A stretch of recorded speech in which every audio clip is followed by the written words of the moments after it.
This episode of Casual Fridays brought to you by Netflix. Smile, smile, bear, find every smile a villain or something.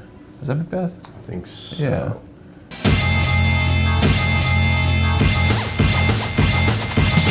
How much laughing is happening on the internet these days? Not anymore. They don't do that anymore, I don't think. Mostly laughing at others, I think. We used to laugh out loud. We used to laugh our asses off. We used to roll on the fucking floor laughing.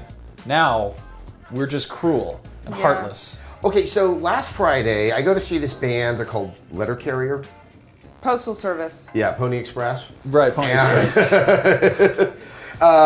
Not my kind of music. It's thoughtful. It's about loss. I don't need to hear about my life. I want escapist music. Okay. You know, so something like that. Anyway, so I'm fumbling on the Twitter. So I don't want to call this guy out or anything, but so this guy decides to tweet, and I get a lot of these, but this one just got to me. Like, he's saying, hey, I think all the gaming press are just shills for the industry and they can't be trusted. What do you think? To which I kindly tried to respond, based upon your postulate, why would you find any merit in my response to you? And it just kind of went on, and then he tried to say that it reminds him of the payola scandal in radio, and I pointed out that you now are accusing myself and my colleagues of criminal behavior. And it's not so much I want to contest what this guy said, and I don't want it like that, but when did we come to this? That, like, this level of distrust and this level of just kind of... And there's the guy at Treyarch who's getting death threats because he changed something in Black Ops 2. Yeah. Death threats are problems.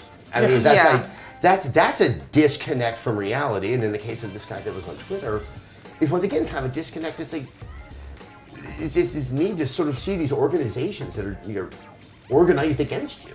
Yeah, it's always weird getting messages like that too on social media because you never know what's on the other side of the computer, you know? Like, you don't know the guy's situation. I've probably tweeted mean things at people before and not quite realized at the time how mean they were. But I mean, I get a lot of messages, mostly from nice people, but every so often there will be like, you know, the asshole or something. A guy called me on twat on Twitter last night. That's a funny thing to call somebody on Twitter. And you go to their profile and you see every single tweet is just something hateful and vitriolic directed at somebody else. Or if it's not directed at somebody else, it's, I hate this thing. You know, like, I hate the new whatever system in Call of Duty. Yeah. Like, I hate that they reduced, you know, like, backfire or something by 0.2. Why? Whatever that means. Fixate on things you hate.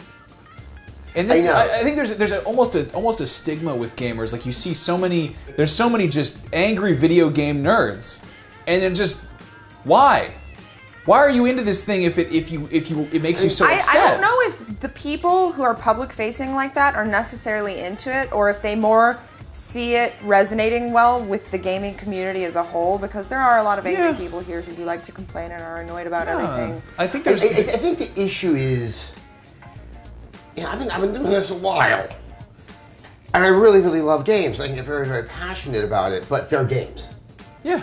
And that signal to noise ratio just sometimes is so out of touch. It's like, look, I got very, very upset about the Trayvon Martin verdict.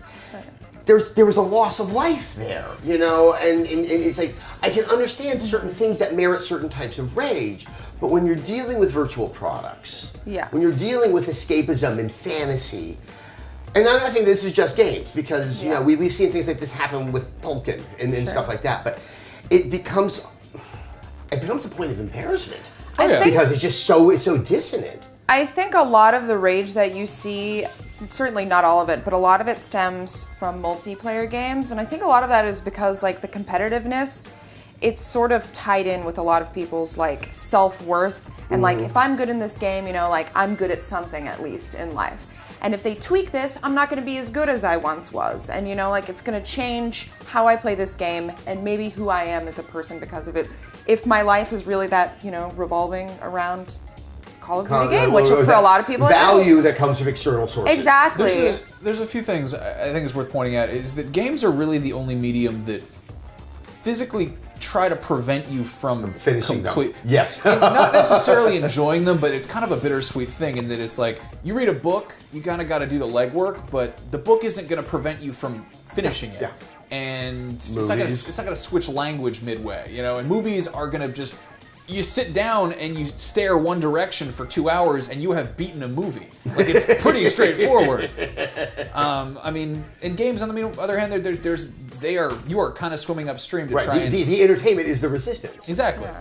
And it's interesting because the fact that they're trying to tell a story through that, it's an interesting choice for a narrative medium because they kind of have their background in being toys or being, and they are competitive. They are competitive by nature, but at the same time, there's a certain amount of kind of pride in having control over wrangling this medium. When people say like, I'm a gamer, I'm gonna beat the shit out of you, Dark Souls. Like, I'm gonna take you and I'm gonna fucking beat you. And it's like, well, I like the animals that you fight. I think it's cool. There's some skeletons in there probably. I don't know. And then it's like, it keeps me finishing. All right, sure, why not? And I mean, it kind of makes sense because nobody's going to sit there and complain about, like, well, I mean, people will complain about movies, but nobody's going to feel like they have a personal stake in what happens in it. Like, whereas with a game, you can sort of, you have an element of control there. And so I feel like that maybe gives people an inflated sense. Which is how I interpreted the Mass Effect stuff. Especially in that case, because the player, gets to really drive the narrative.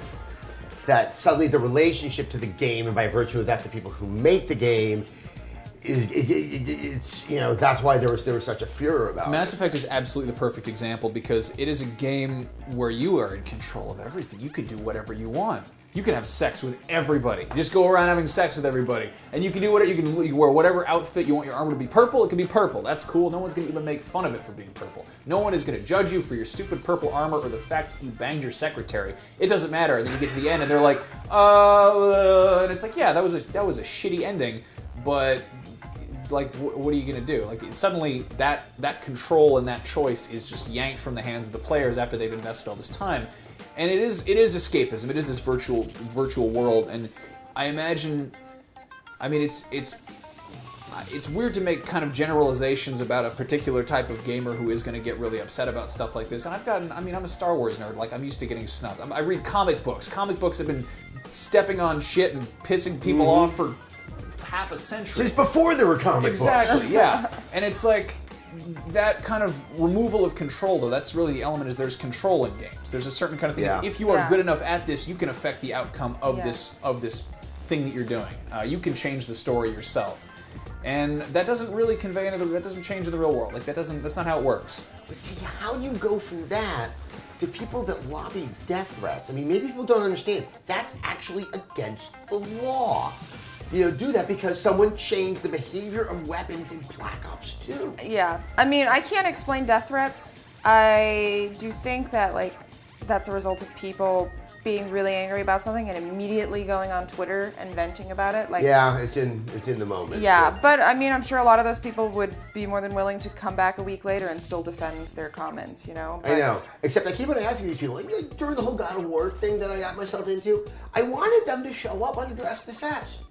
And this isn't the usual, nobody's going to say it to your face. Yeah, exactly. But I mean, I guess that's the other thing. It's if you're at the point where you're willing to threaten someone's life, I don't know. I mean, they don't understand the power of their words, and their livelihood is clearly equated with the games that they play. I mean, okay, so I don't think it's fair to say that video games make people violent or shitty, but there is a very streamlined cause and effect situation where I'd say in most games you press a button and it's possible to kill something. Yeah. And you get this kind of instant gratification because of that. And it's kind of there's an element of road rage there where there is a space between, you're in this sort of box. Like road rage, people are stuck in traffic and they want to find the person who is causing the traffic and just cause them as much harm as possible. And really that's not, necessarily something you can do. And it's even worse on the internet because there's not even a physical component there. You can't get out of your car and punch somebody in the face. You're on the computer, so you've got to type death threats into the keyboard. Yeah. And it's, I don't know. No. That's quite analogous. I mean, it's lashing out. Do you think it's worse now? I can't figure this out. So I start, here in November. And I've now really realized that the benefit of distance that television afforded me, I mean, I was still on the internet. I could see all the rage and stuff like that. But there wasn't a sense of immediacy to the audience. Right. This is entirely different. I mean, you're right there. So I can't tell if my awareness has been greater because I'm here, or has there been a total shift where that like a week can't go by without just sort of just something noxious happening out there? I think it's both. Good. I have noticed a lot more anger and tension on my Twitter feed lately. I mean, when I say lately, I mean like in the past year or so. Like, I was telling you, like a lot of it started, I think, with, you know, Ryan Perez getting fired from Destructoid for saying things about Felicia Day, and then it just like, it's sort of snowballed into this whole argument about like free speech and what people are allowed to say and what people aren't allowed to say. And what unknown and unseen forces are, you know, forcing the discussion and paying people off. And and this is all kind of an offshoot of that. Maybe it's pre-console syndrome. I think it's two things. I think it's summer vacation, and I think it's we're on the brink of another console war. Yeah, you know, which should, I would think, be a point of enthusiasm and excitement, but it's almost like the year 1000 and everyone's trying to crawl into their caves for fear the world will end and the sun will not rise. Being angry is easy. It's easy to find fodder to make you angrier. It's easier to seek out things that will help kind of fuel your rage. Being sad is also easy because people aren't necessarily going to go out of their way to cheer you up. Being happy is fucking difficult. It's hard. It is hard to be upbeat and enthusiastic about shit. It's true. Well, I don't know. At least I'm with you guys. It makes it a little bit easier. Aww. Yeah, and there's always whiskey. Always whiskey. Yes. Where is our whiskey? If you can't smile, get none. If you like Casual Friday and you want to support the show, then why not sign up for Netflix? With Netflix, you can instantly watch TV shows and movies directly in your home, saving you time, money, and hassle. Netflix is available on a ton of devices you already own, like the Xbox 360, the PS3, the Wii, and many more. Plus, Netflix is the only place you can watch exclusive shows like the latest season of Arrested Development or Orange is the New Black. You can get a free 30-day trial membership and support Casual Friday by signing up at netflix.com/casual.